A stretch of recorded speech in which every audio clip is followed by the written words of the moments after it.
Hi, I'm Courtney from Eating Disorder Hope, and today I want to talk a little bit about how to respond to negative food talk that you're faced with at holiday parties. For those of you who don't know what negative food talk is, it's any time that food is framed in a negative way or morality is attached to food in a negative way, such as, I was so bad for having had that brownie, or talking about compensatory behaviors such as I'm going to have to go to the gym all day tomorrow to work off that dinner, or things like that just, it's really disordered thinking surrounding food, body image, and exercise. So we're often faced with this at holiday parties because there's a lot of food. Oftentimes the evening revolves around the food, whether it's the meal or whatever the case is. And so it can just be very tempting for people to engage in negative food talk. If you're in recovery, it can be very challenging to be faced with this, particularly during the holidays when you might be triggered for other reasons as well. So going into these occasions, being prepared to be faced with negative food talk, since it has kind of become the norm, especially during the holidays, going in prepared and armed with possible responses and coping tools can really mitigate the triggers that you face. So the first option for response is to ignore it.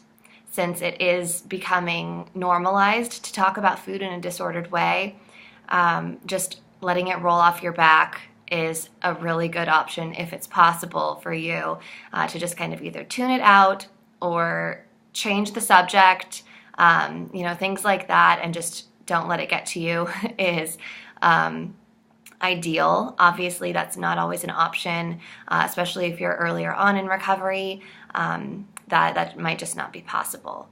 So the second option is to share with the person you're speaking with about your recovery and how it can be harmful to talk about food in that way for you and for others.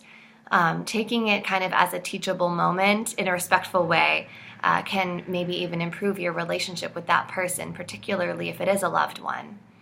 And just making sure to respond instead of react can be very helpful in the moment, particularly since it might feel personal if this is a loved one who knows about your struggle. To then hear them talk about food in that way or their bodies in that way might feel personal. So just recognizing that the way that they talk about food is more a reflection of their relationship with themselves than their relationship with you can also be helpful. So just being honest about the impact that their words have can be beneficial if it feels like a safe space. And the other option is just removing yourself from the situation. Sometimes this is the best thing to do. Just excuse yourself to use the restroom, and then when you come back, reconnect with a different group. Or if you have to, you can leave the party if you're very, very triggered and just want to go home. But ideally, you can still stay there and have a fun holiday party. You don't have to remove that person from your life or anything, but just removing yourself from that situation if it is triggering and harmful to you. Excusing yourself to use the restroom, or even just walking over and going to a different part of the room can be helpful, depending on the setting.